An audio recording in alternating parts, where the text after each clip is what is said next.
Muy bien, hermanos, con esto nos acercamos a la palabra del Señor. Oremos. Señor, gracias por la palabra que nos das continuamente. Permítenos valorar semejante regalo, Señor, que es guía, alimento, fortaleza, conocimiento, sabiduría, entendimiento para nosotros, Señor. Por eso rogamos que tu mismo Espíritu nos asista, nos redarguya, nos instruya, y que la palabra no me mate vacía, Señor, sino que cumpla el propósito para el cual tú la das. Lo pedimos en el nombre de Cristo Jesús. Amén. Por ahí hay un libro pequeño, casi un folleto, que seguramente muchos conocen, que titula La vaca tuvo la culpa. ¿Cierto? Bueno, ¿tuvo la culpa o no?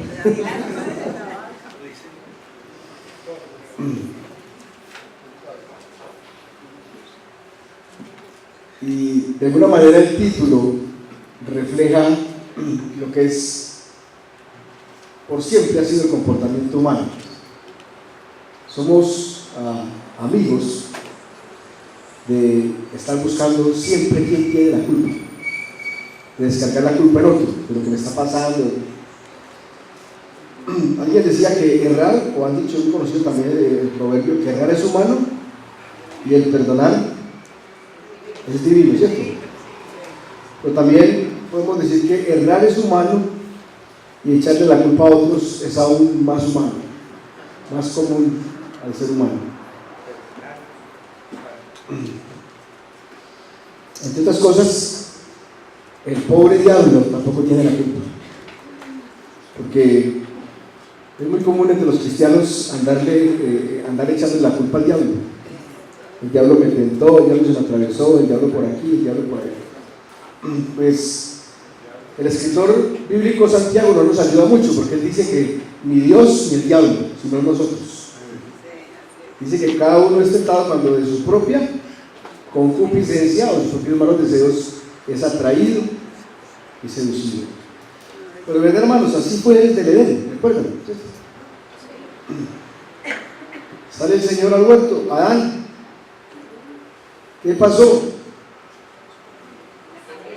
Ya, la mujer que me dice, mujer, ¿qué pasó? La serpiente. Bueno, y así es. De pronto en la consejería pastoral viene ella, lo que pasa es que él, eso es él. Luego viene él y dice, eso es ella. Vienen los hijos y dice, ay, papá. Vienen los papás, nosotros la pasamos en el trabajo lo mismo. El patrón tiene la culpa, el obrero, que siempre estamos entregándole la culpa a otro. Bueno, así somos y así vivimos. Lo grave es cuando culpamos a Dios. Estamos culpando a Dios de lo que pasa, de lo que no nos pasa, de lo que llega, de lo que no nos llega.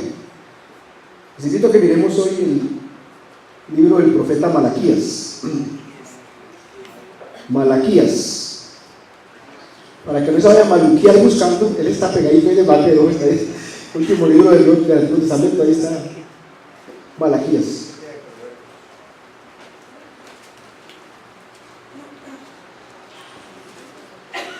Por ahora vamos a leer Malaquías, vamos a ver un panorama del libro rápidamente, pero vamos a tomar el capítulo 3, Malaquías 3, 6.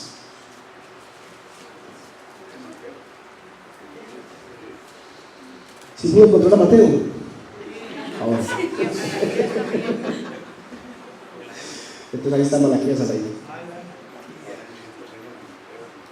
Dice así, Malaquías 3, 6. Porque yo, el Señor, no cambio, por eso vosotros, oh hijos de Jacob, no habéis sido consumidos. Desde los días de vuestros padres os habéis apartado de mis estatutos y no los habéis guardado.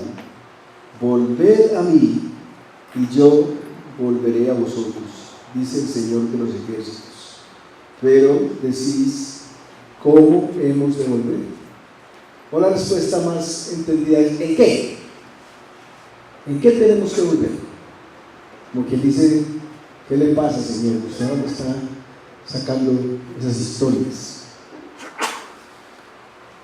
Y este verso lo tomamos como, digamos, central en el libro, y luego miramos varios aspectos para decir que la gracia de Dios se ve obstaculizada por el no reconocimiento de nuestro pecado y la ausencia de un verdadero arrepentimiento. Repito, la gracia de Dios se ve obstaculizada por el no reconocimiento de nuestro pecado y la ausencia de un verdadero arrepentimiento. Y uso dos términos, uso reconocimiento y arrepentimiento, ¿sí? Porque arrepentimiento es un término mucho más profundo. Yo creo que todos nosotros de alguna manera le conocemos. Sí, yo sé, está bien. Pero eso es simplemente una acción superficial. El arrepentimiento da la idea de una acción. El reconocimiento puede ser un sentimiento, un asentir, pero el arrepentimiento es una acción. El arrepentimiento es la decisión de dar la vuelta completa. Voy caminando hacia allá, doy la vuelta y voy acá. Voy de espaldas a la cruz, doy la vuelta y camino hacia la cruz. Podemos ilustrarlo de esa manera. El formato del libro de Malaquías es muy sencillo. Dios hace un reclamo al pueblo. El pueblo responde con una evasiva. Y luego Dios aclara su reclamo, lo amplía, lo ilustra, anuncia castigo o recompensa según la respuesta que el pueblo le dé a su reclamo. ¿Quién tuvo la culpa? Parece que de alguna manera el pueblo le está reprochando muchas cosas a Dios. Primer reclamo de Dios está al comenzar el libro, en el versículo 2. Yo os he amado, dice el Señor. Pero vosotros decís, ¿en qué nos has amado? El Señor dice, no era Esaú hermano de Jacob, sin embargo, yo amé a Jacob. Cuando leí este versículo en el primer culto, escuché como 20 que puedan, aquí no escuché ninguno. Como quien dice, uy, esa gente sí, ¿no? El Señor dice, yo a ustedes los amo. Y el pueblo dice, ¿cómo así? ¿En qué nos ama usted, Señor? ¿De qué manera? No conocemos ese amor. ¿Cómo nos lo demuestras? ¿No les parece como que sí, ese pueblo? Afortunadamente no somos tan malos nosotros, ¿sí? Pero hermanos, ¿cuántas veces nos preguntamos, ¿será que a mí sí me ama el Señor? ¿Por qué Él dice que Él sí y a mí no? Le dice el Señor a su pueblo, los escogí a ustedes sobre otros, les he guardado, les he bendecido sobre otros. Yo creo que al mirar la cruz es imposible que pensemos que Dios no nos aprecie, que Dios no ama nuestras vidas. Su amor está comprobado, ¿o no? Yes. Aún en las disciplinas. Es que de pronto cuando pensamos que no nos ama, ¿sí? En esas disciplinas, así como nuestros padres, a los cuales nunca dijimos gracias cuando nos tenían calientes las nalguitas o las piernas. Pero pasado el tiempo, Bueno, doña Miriam dice que de la cabeza de pronto también es coscorrón. Pero pasado el tiempo, nuestra actitud es diferente, ¿sí? Hoy por hoy decimos gracias por la disciplina, gracias por... ¿Y eso era qué? Amor. Hermanos, no dudemos nunca del amor de Dios, aún en la peor circunstancia, porque ahí aprendemos de él. En segundo lugar, el Señor les dice: ustedes menosprecian mi nombre. Y el pueblo contesta: ¿en qué, Señor? ¿Cómo así? ¿En qué hemos menospreciado tu nombre? 1:6. El hijo honra a su padre y el siervo a su señor. Pues si yo soy padre, ¿dónde está mi honor? Y si soy señor, ¿dónde está mi temor? Dice el Señor de los ejércitos a vosotros, sacerdotes, que menospreciáis mi nombre. Pero vosotros decís: ¿en qué hemos menospreciado tu nombre? Como nuestra mente es rapidita en tratar de buscar disculpas, seguro se está diciendo: uy, eso era para los sacerdotes, o sea, eso es para los líderes, para los pastores. En el Nuevo Testamento, ¿quiénes son sacerdotes? ¿Cuántos sacerdotes hay aquí? Todos. Porque creemos en qué? El sacerdocio de todos los creyentes. Y el Señor reclama que sea honrado, que sea temido, pero dicen que no. Entonces dicen: bueno, ¿dónde? Entonces luego les dicen: ¿saben cómo? Varias cositas. Cuando ustedes presentan para el sacrificio un cordero con defecto. ¿Entienden la figura? ¿Qué decía la ley acerca del cordero para el sacrificio? Tenía que ser perfecto, completo, pleno. Entonces cuando lo presentaban, decían: no, pues esa ovejita está coja, pásenle al sacrificio. Me falta un ojo, pase eso, porque la que está entera me da mejor rendimiento. Entonces dice más abajo: ¿por qué no toma esa oveja defectuosa y se la ofrece a su gobernante, por ejemplo? ¿Cómo se va a sentir él? Entonces dice: así me siento. ¿Cuál es la aplicación de eso? Hermanos, cuando servimos a medias, cuando amamos al Señor a medias, cuando entregamos a medias, estamos deshonrando al Señor. Punto. Eso dice la palabra. No es una ocurrencia mía.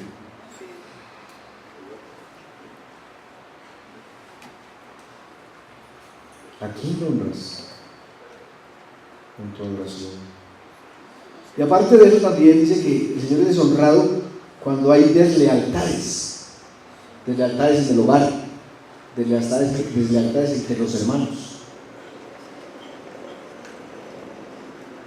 Entonces dice lo último: oiga, ustedes porque están ahí llorando sobre el altar porque yo no los escucho, cambien, dejen las deslealtades, ofrezcan lo mejor y no hay que llorar sobre el altar. Entonces lo segundo es eso: menosprecian mi nombre. ¿En qué lo menospreciamos? En tercer lugar, el Señor dice: me habéis cansado con vuestras palabras. Y el pueblo dice: ¿con cuáles? ¿Qué hemos dicho? Esto lo dice 2 veces. Vamos por la primera. 2:17. Habéis cansado al Señor con vuestras palabras y decís: ¿en qué le hemos cansado? Cuando decís: todo el que hace el mal es bueno a los ojos del Señor, y en ellos Él se complace. ¿O dónde está el Dios de justicia? O sea, por cuestionar la justicia del Señor. Cuando cuestionamos su justicia, cuando reclamamos de esa manera, dice que el Señor se cansa, y eso está cansado con su pueblo, hasta el punto de decir que el Señor se complace con los que hacen el mal. Pero el Señor sigue diciendo que vendrá un tiempo en que la justicia tendrá su resultado final. Porque a fin de cuentas, quisiéramos que Dios acabara con todos los malos, Pero ¿qué es lo que está haciendo el Señor? Esperando que muchos se vuelvan a arrepentir. Esperando que nosotros, en lugar de juzgarles, estemos tratando de llevarles el mensaje del Evangelio para que cambien sus vidas. Más adelante ahí hace la promesa de la venida del Mesías. Otro reclamo, número 4. Este versículo que nos fascina a todos, ¿sí? 3:8. ¿Robar al hombre a Dios?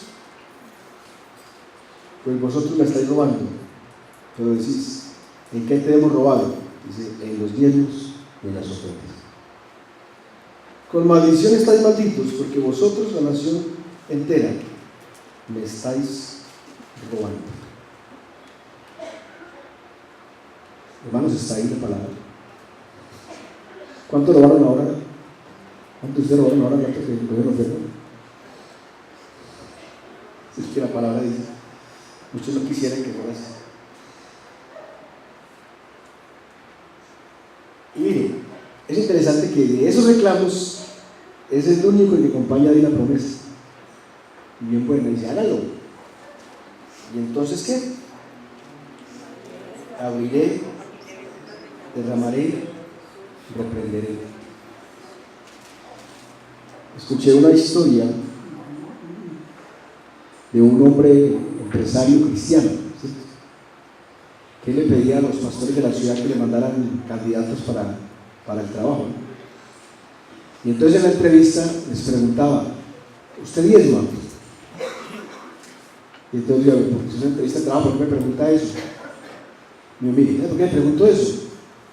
Porque es el que le roba a Dios, le roba a cualquiera. Entonces me da miedo que usted me robe. Por eso le pregunto eso.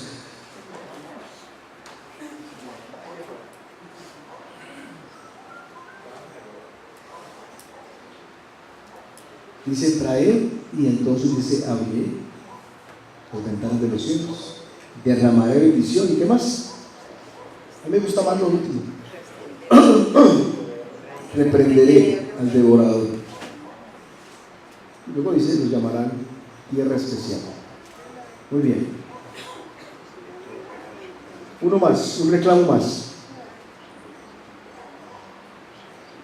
Y tiene que ver también con el hablar contra el Señor. Aquí primero decía que no tiene justicia, ahora la situación es otra.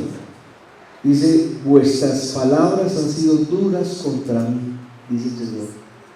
Le dice, que hemos hablado contra ti. 3:13. Vuestras palabras han sido duras contra mí, dice el Señor, pero decís, que hemos hablado contra ti. Verso 14. Habéis dicho, vano, en vano es servir a Dios. ¿Qué provecho hay en que guardemos tus ordenanzas y en que andemos de duelo delante del Señor de los ejércitos? Por eso ahora llamamos bienaventurados a los soberbios. No solo prosperan los que hacen el mal, sino que también ponen a prueba a Dios y escapan impunes. Tiene que ver también con las palabras necias delante del Señor. De pronto usted no ha pensado así una vez. No vale la pena ser bueno, ¿para qué?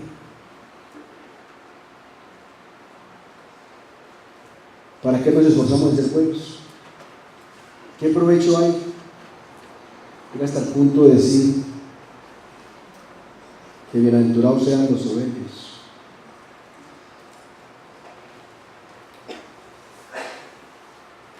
Hay muchos pasajes en la Biblia, especialmente los salmos, donde el que escribe le reclama a Dios, ¿cierto?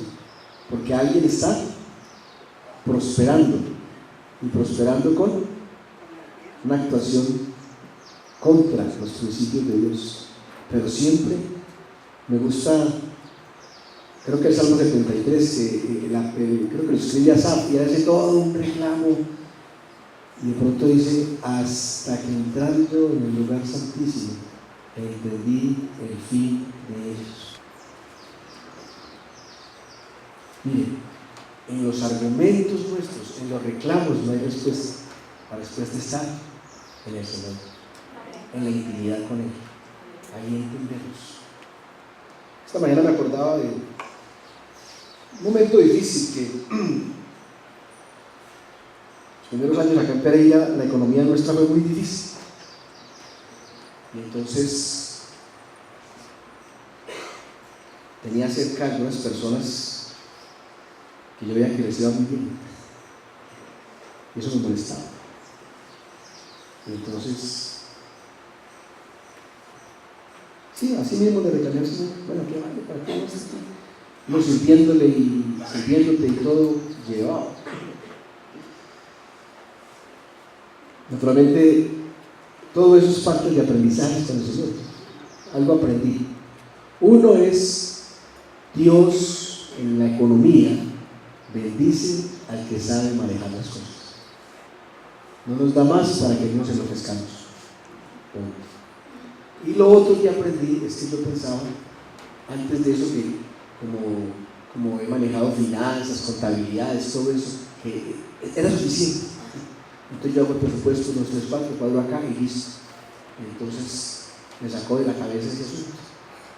Yo digo, es que no es, hay que ser organizado, claro, pero no está ahí el asunto, está en Él, confiar en Él como proveedor. Entonces cambió mucho mi pensamiento. Nunca volví a hacer esos reclamos. Y no es que me haya enriquecido tampoco, pero nunca volví a hacer ese tipo de reclamos. Ya entendí, el Señor es así. Muy bien. Entonces, hermanos, ¿de quién fue la culpa?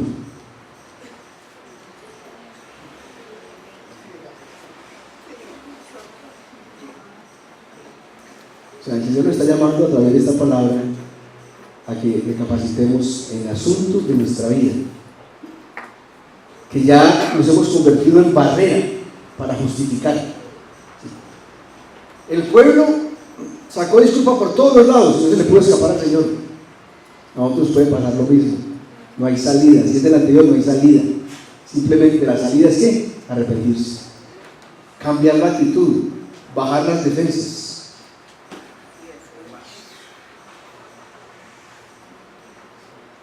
Por ejemplo, cuando dice me deshonran con sacrificios medios, hermanos, más claro no canta el gallo, como dicen por ahí. ¿Sí?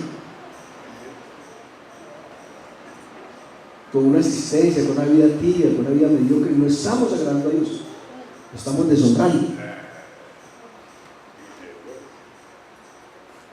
Quiero invitarle a que incline su rostro por un momento. Piense realmente, piense, con la ayuda del Espíritu Santo.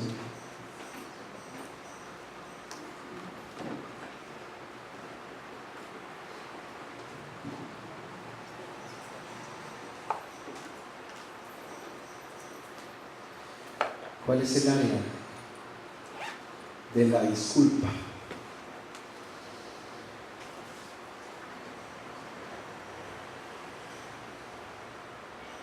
Y mientras medita ahí, imagínese por un momento que el Señor vino y se le sentó al lado y te dice, a ver, el Señor es así, el Señor más que está juzgando, Él nos trata en amor. Así como dice Isaías, venid y estemos a cuenta. Y entonces el Señor te dice, a ver, ¿cuál es la disculpa? Es que no me amas, Señor, yo no te he deshonrado, yo no te he robado, yo no he hablado mal contra ti, yo no he hecho nada de esto, Señor. El Señor dice, sí, muchas veces lo has hecho.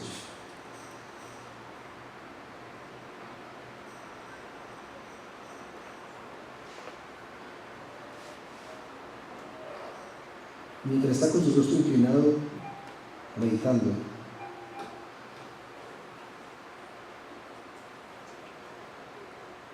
escuche cómo termina este libro.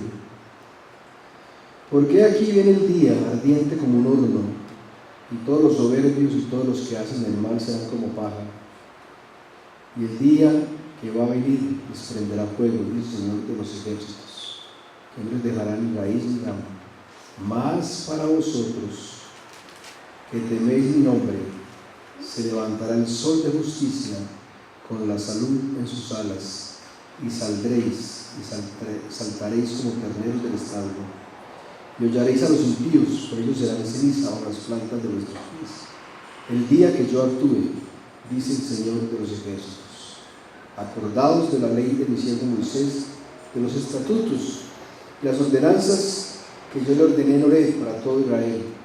Y aquí yo os envío el profeta Elías antes que venga el día del Señor, día grande y temible. Él hará volver el corazón de los padres a los hijos y el corazón de los hijos a los padres, no sea que yo venga y hiera la tierra con maldición. Señor, gracias. Ayúdanos a recibir tu palabra. Permítenos ver con los ojos del Espíritu aquellas cosas que se convierten en impedimento. Reconocemos, y junto con reconocer, queremos arrepentirnos, Señor, de lo que tu Espíritu nos muestra, que debe ser cambiado.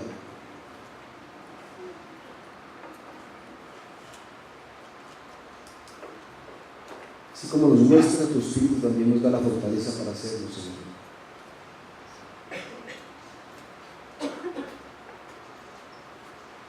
Yo sé, Padre, que el arrepentimiento trae bendición, Señor. Y por eso no queremos irnos de aquí sin esa bendición. Tú conoces cada corazón, cada persona. Y tú ministras y respondes a cada uno de acuerdo a sus necesidades, expectativas y acercamientos, Señor. Que no sea en vano, Padre, el haber pasado por tu palabra hoy. Que se diga a nosotros, que se ancle en nuestro corazón, oh Dios. Lo pedimos en el nombre de Cristo Jesús. Amén. Dios les bendiga, hermanos. Gracias.